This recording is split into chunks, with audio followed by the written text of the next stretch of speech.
I'll choose this spacious room. At Jessica's excited words, my brother-in-law Tom looked happy. While I was unpacking, watching their interaction from the corner of my eye, I was teased by Tom. What? Don't complain even if you're dissatisfied. If you resist, it's divorce. The two, excited about getting their new house, didn't know its secret. Watching their blissful ignorance was pitiful, so I turned to them with a startling revelation. My name is Emily. I'm a 35-year-old illustrator. I have a twin sister named Catherine. She is also an illustrator like me, but works as a comic book artist as well. In addition to being an illustrator, I also do another job on the side. Although I consider that my main job, I love illustrating, so I call it my primary occupation. Catherine and I are identical twins, identical in both face and body. We look so much alike that even our parents can't tell which of us is Emily and which is Catherine. We were such perfect identical twins that it often caused confusion. We used this to our advantage and often played pranks. We would switch places for tests and make adults guess who we were. One day our father scolded us harshly. You weren't born as twins to confuse people. He said we were born to support each other and we stopped causing trouble for others. Seeing our parents' sad faces made us realize we were doing something really wrong. Since then, we haven't used our twin status to hurt anyone. It's a sign of our maturity. Unlike Catherine, who is married, I'm single. I'm cautious about seeing men as potential partners, while Catherine is more romantic and easily falls for someone. Because of this, she often got deceived by men and would cry to me every time they broke up. But her current husband is a really good person, understanding both her personality and work, and he cares about our family too. His name is Tom. They met through a friend, and Catherine said she fell for his sincerity and kindness. Tom has a stepdaughter named Jessica. He took her in after her previous wife pushed custody onto him. I felt a sense of repulsion when he said that. Isn't pushed custody onto me a bit harsh? Jessica is your precious daughter, right? You're right. She's more precious to me than my own life. But Jessica is a girl and my work requires a lot of travel. Even if we lived together, I'd be away often. Also, I'm a man. I thought it would be better for her to be with her mother than to be lonely with me. At that time, I didn't have the confidence to raise her alone. With Tom's face contorted as he spoke about the complex situation, I apologized. Without knowing the details of his family situation, I had spoken subjectively and hurt him. I also apologized to Catherine. I regretted asking unpleasant questions when she had just introduced her husband to me. However, both of them forgave my rudeness. It's natural for you to be worried, Emily. You think that your precious sister's husband is neglecting his child. Besides, Catherine is a kind person, so you might be worried that she got involved with the wrong man. I'm sure Catherine was concerned about it too, but she never asked me for details because she was being considerate. I hope my explanation has put your mind at ease. At first, I was worried like you, sis, but seeing how Tom takes care of Jessica, all my worries disappeared. I know better than anyone how much he cherishes her. Seeing the two of them smile happily, I reflected on my unnecessary meddling. With these two, everything would be fine. They would overcome any challenges. While I was happy that Catherine had found someone trustworthy, I also felt a bit lonely. Catherine, who used to rely on me and call for me whenever she needed help, was no longer here. Feeling like my role as her sister had ended, I was a bit disheartened. However, seeing Catherine's happiness was my true joy. With this genuine feeling, I asked Tom to really take care of Catherine. He responded with equal sincerity, promising to cherish her forever. After that, we chatted about various things. Tom told me more about his daughter Jessica and the circumstances of his divorce. As I advanced in my career, I became more of a workaholic, and I think I placed a lot of burden on my wife. He confessed painfully that it was no wonder she left him. However, when the topic shifted to Jessica, Tom spoke with a vibrant expression.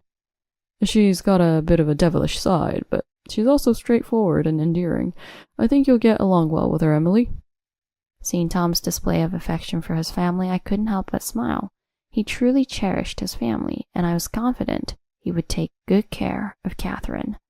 As long as Catherine is happy, that's all that matters to me. From that moment, I decided not to interfere unnecessarily in their affairs. Until that day when Catherine came crying to me. It was pouring rain that day, and there was even a flood warning on the weather forecast. I was leisurely working at home, not expecting any visitors, when suddenly the doorbell rang. I wasn't expecting a delivery, nor had my parents said they were visiting. Catherine would usually let me know in advance. Who could it be on a day like this? As I cautiously checked the intercom, I saw Catherine standing there, drenched from head to toe. It was the first time Catherine, who always contacted me beforehand, visited without any notice. Panicking, I rushed to the door, and as soon as I opened it, she hugged me tightly. "Catherine, what's wrong? You're soaking wet." "Sis, help me." I was bewildered as Catherine started crying loudly. We live in an apartment building, and this is the entrance. Her crying out loud could disturb the neighbors. First, I brought her inside and grabbed a bath towel from the bathroom, telling her to dry her face and body. "Dry your hair for now. I'll run a bath, so wait here. I'll also make you a warm drink." It had been so long since Catherine had come to me crying like this. This scene, which was familiar in our childhood, hadn't happened in years. Catherine only seeks help when she's truly at her limit. Did something happen at home? Worrying, I prepared to warm her up. Once the bath was ready, I called her, and she obediently went to the bathroom. After calming down in the bath, she returned to the living room, looking refreshed. I placed a warm cup of coffee in front of her. "What happened? For you to come here without any notice, it must be something serious." Gently sipping the coffee, Catherine tried to calm down as I asked her softly. Hearing my words, tears welled up in her eyes again, but she held them back and began to explain. "Actually, Tom has been acting strangely lately." Her expression was serious, and on closer look, she seemed exhausted.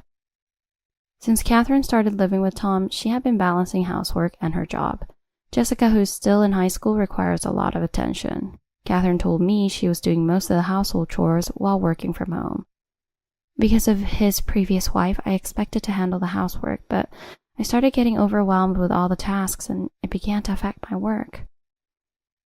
Besides making daily lunchboxes, washing sports uniforms, gathering study materials, and more, Catherine, who had no experience raising children, was leading a busy life. Initially, she put in the effort, thinking it was her duty as a housewife, but the chores Tom and Jessica asked her to do increased daily. At first, it was just the usual chores that any wife would do, but gradually I was expected to prepare Tom's work items, Jessica's school supplies, eventually even shopping and massages, and they ordered me around for everything. Tom and Jessica started looking down on Catherine, who worked from home.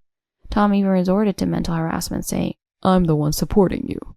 They controlled her by threatening divorce if she disobeyed. Jessica, who I thought was a good girl at first, started treating me like a servant after Tom began saying those things. If she forgot to prepare something for school, Jessica would complain sarcastically. She also nitpicked the taste of Catherine's cooking every day. Catherine said that Jessica only appreciated her efforts during the first few days of their marriage. Feeling overwhelmed by the unreasonable demands, Catherine asked Jessica if she could take care of some things herself, but Jessica responded coldly and angrily. "Aren't I giving you work since you're just lounging around doing your home job? Why do you act like you're the one struggling when Dad has a much harder job? I can't believe it. Aren't you living off Dad?" That night, Jessica reported this to Tom, who then yelled at Catherine. Since then, Catherine stopped asking Jessica for anything, fearing she would report her again and cause more mental anguish. Our work as illustrators is also influenced by our mood on any given day.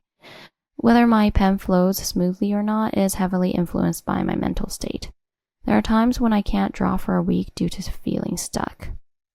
Catherine tearfully told me that she was so scared of Tom's scolding that she couldn't even pick up her pen, resulting in subpar work and causing trouble for her clients. After that, she endured a life of constant anxiety. She made Jessica's lunch every single day, handled Tom's work preparations, and constantly watched their moods to avoid getting scolded.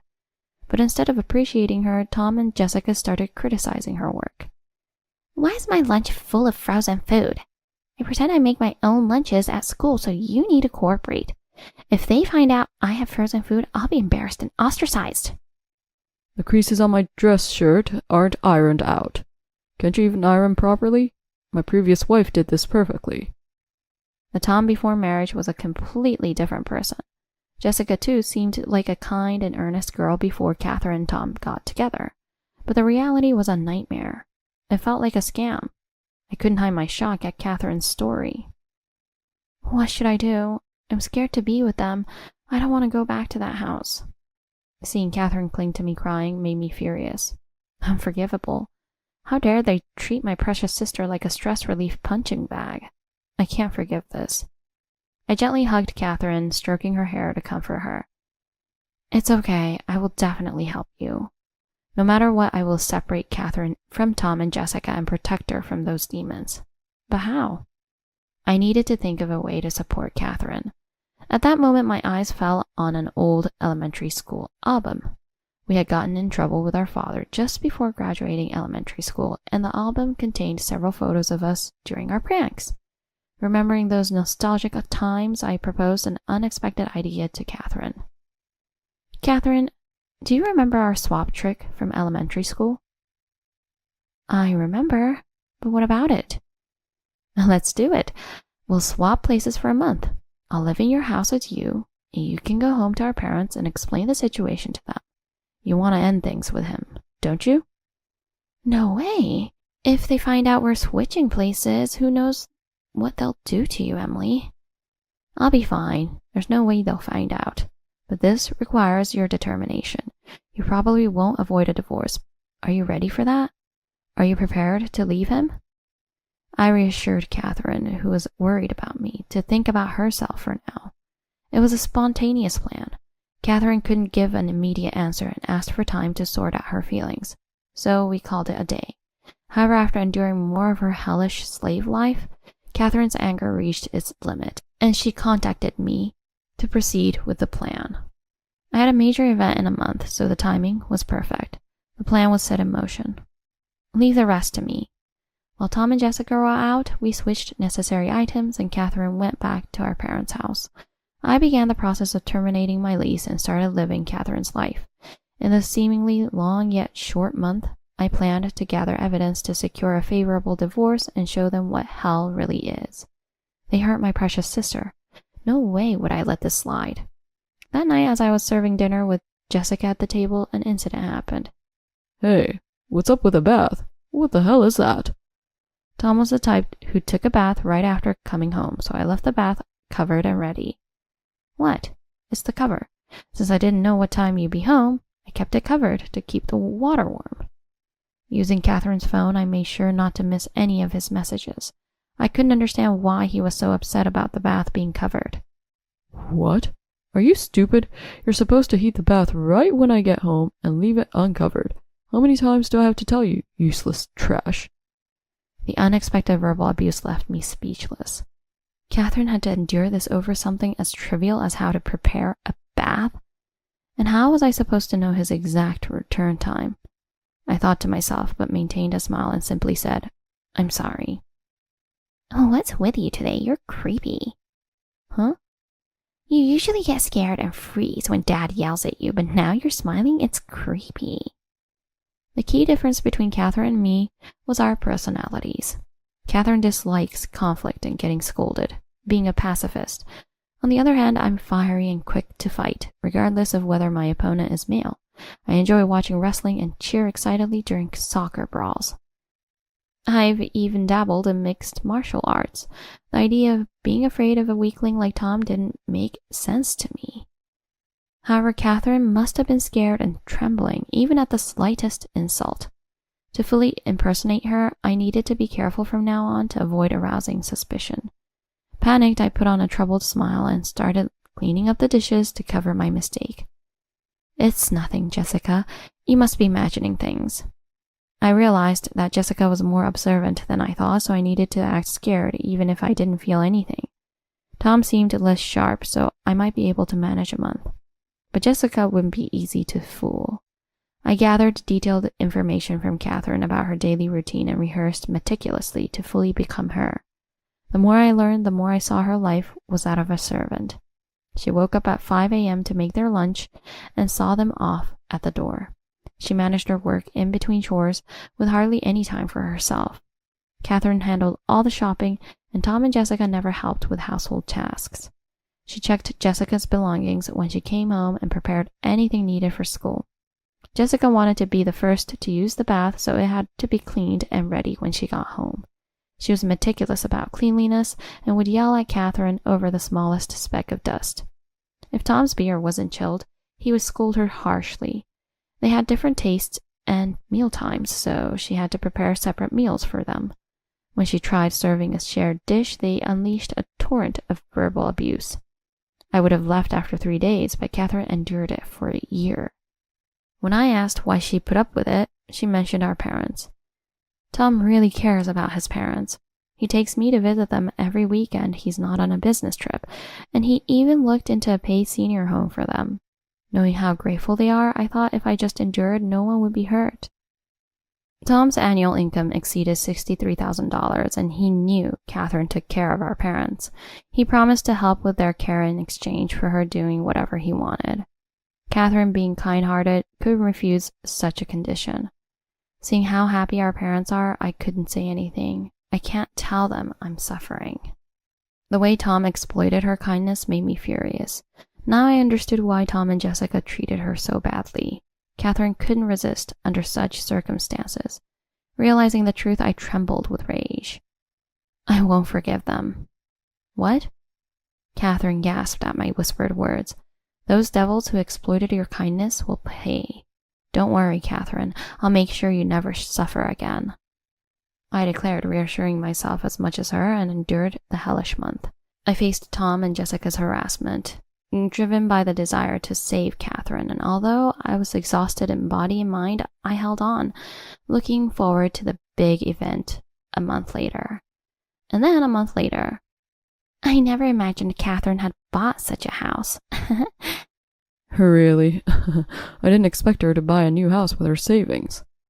While they unpacked the furniture, I flashed them a wide grin. I wanted to surprise you two as a thank you for everything. My sarcastic tone didn't register with the clueless pair. Instead, they were too preoccupied with exploring the new house. They kept looking around curiously as they unpacked. This house was one I had contracted before canceling the previous one, without any consultation with the two of them. So at first, they were furious. What were you thinking, signing a contract without consulting me, the head of the family? Where did you get the money? If we were building a new house, I wanted to help plan the layout.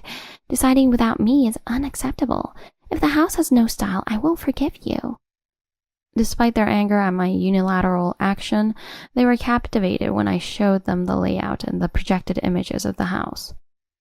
Wow, for you, Catherine, this is pretty stylish. A garden and a bathroom with a skylight to see the stars? Amazing. Beautiful. The location isn't bad, and my commute will be shorter than it is now. It was purely coincidental, not something I did for him. But if they wanted to believe that, it worked in my favor.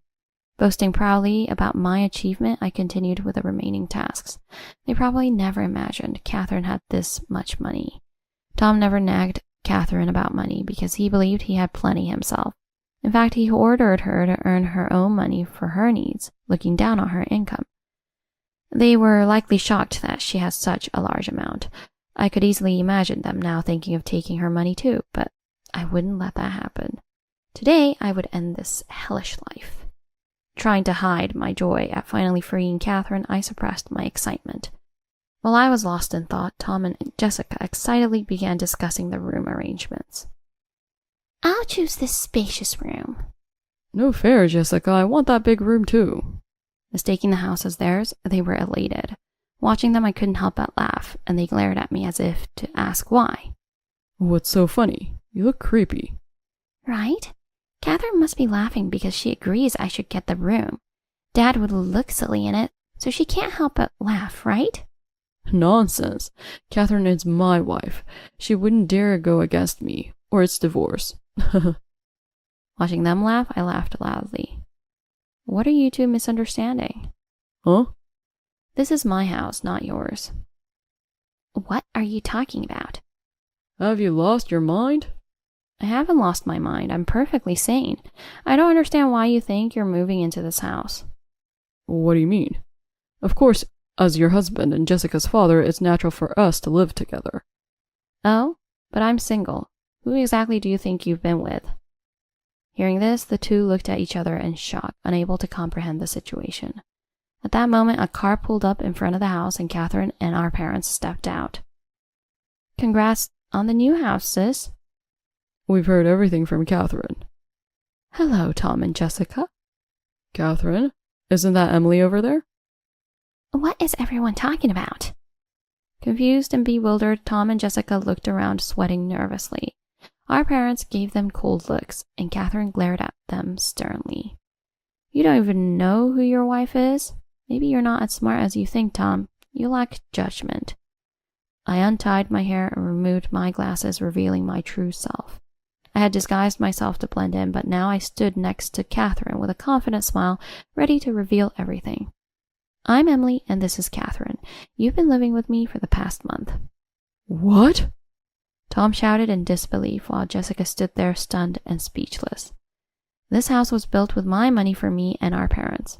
Catherine told me about your situation a month ago, and I proposed this switch. Watching their shocked expressions was amusing, and I couldn't help but grin. Finally, I could say what I wanted. This moment of clarity felt incredibly liberating. Tom was already intimidated by me, unlike the timid Catherine. He lacked the confidence to confront me and was scared of my martial arts skills. Now, knowing it was me he had been harassing, he was visibly frightened, stepping back from me. You've had your fun for the past month. I always pay back what I'm owed. You two better be ready. Knowing they couldn't win against me, Tom was trembling. In contrast, Jessica, still not grasping the situation, angrily confronted me. How could you switch places without telling us? That's trespassing. I had Catherine's permission, so there's no issue. It was her house after all. Tom and Jessica had been living in Catherine's house because it was more convenient for their commute. Don't make baseless accusation about trespassing when the homeowner allowed it. But not discussing such a major thing with a family is outrageous. Don't you have any sense of responsibility for marrying my dad? That's right. You've invaded our privacy. Encouraged by Jessica, Tom tried to argue, though still fearful of me. I gave him a sharp look and pulled out my phone, showing a video. If you want to talk about privacy invasion, what about your human rights abuses? The video, recorded by hidden cameras, documented their numerous misdeeds. It captured not only their verbal abuse, but also moments when they threw objects at me. Realizing how damning the evidence was, both of them went pale. You filmed us? That's illegal. Don't be ridiculous. Catherine installed those cameras for security in her own home. It's not illegal surveillance. But doing all this without telling us is inhumane. Don't you dare preach ethics to me. Furious at Tom's words, I shouted loudly, intimidating the two. After all the harassment you've put Catherine through, you have the nerve to talk about ethics? And you only got close to her for my parents' inheritance, didn't you? I then showed another video where Tom and Jessica were laughing and talking when they thought I wasn't around. When are you going to divorce that woman? I want a younger, prettier mom. I have to wait. She may be worthless, but her parents' land is valuable. A real estate agent confirmed it. We could sell that parking lot for a huge amount. Tom's true intentions were clear. He wanted my parents' inheritance. Enraged, my parents had come with Catherine to confront them after learning the truth. We took care of you all this time, and this is how you repay us? It's a good thing we never spent the money you sent us. Father threw a large bag in front of Tom. In here is all the money you've given us. What? Tom checked the bag and found all the money he had sent.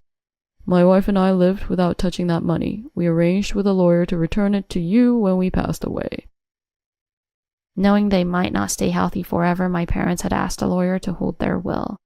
How dare you treat our daughter like this? I'll never forgive you for hurting Catherine. Trembling, Tom and Jessica looked around for an escape. But there was nowhere to run. Mother stood firmly at the entrance. Where do you think you're going? If you plan to go back to that house, forget it. Your stuff is packed and left outside our front door, and the lease has been terminated. There's no going back. What? Thrown out. Hearing this, Tom and Jessica pushed past my mother and ran to the front door. They were stunned to see their belongings piled up in boxes outside. "This is our house. There's no place here for strangers' stuff. Thanks for unpacking, although it hardly repays what you did to us this past month." I taunted them, and Jessica's face twisted with frustration. Realizing they had no place to go, they begged Catherine in desperation. "Catherine, please, help us." "If we have to sleep outside in this freezing weather, we'll die." It was January, with snow everywhere. Sleeping outside would be fatal, but that was no concern of mine. "Why don't you make an igloo and stay warm?" I taunted them, and they glared back at me, telling me to shut up. Their reaction was laughable, making me feel even better. Realizing they were getting nowhere with me, they turned to Catherine again, crying and clinging to her feet. Catherine, however, looked down, not meeting their gaze and saying nothing. Unlike me, she was a kind-hearted person. I began to worry that she might sympathize with them and change her mind. Just as I was about to ask her if she was all right, Catherine looked up and stepped away from them. With a stern expression, she delivered cold words. "I have no intention of staying involved with people who tried to ruin my family. I'm divorcing you. I've recorded all our interactions, and I will be claiming damages for all the suffering you've caused me." Tom and Jessica were speechless, shocked that Catherine, who had always obeyed them, was now standing up to them. It must have been the first time in her life she had spoken so harshly. Catherine, seemingly surprised at her own words, was breathing heavily with excitement. I was moved by her growth and couldn't help but laugh. "Well said, Catherine. So get ready for making my beloved family suffer like this. I will never forgive you. No amount of apologizing will change that." Completely defeated, Tom and Jessica were left trembling and in tears, their spirits broken. We successfully separated Catherine from her abusive husband and his accomplice. They tried to contact Catherine for help, but my father turned them away, and we hired a lawyer to proceed with the divorce. Thanks to the excellent lawyer introduced by my father, not only was the divorce finalized, but substantial damages were also claimed. After that, Tom and Jessica had no place to go and had to leave our town. In a small town like ours, any scandal quickly spreads. Their reputation was ruined, and Jessica was labeled a troublemaker at school, making it impossible for them to stay. Catherine told me that they had to leave town. With the toxic duo out of our lives, we now enjoy peaceful and happy days. Catherine moved in with us and has become a successful comic book artist, thriving in her work.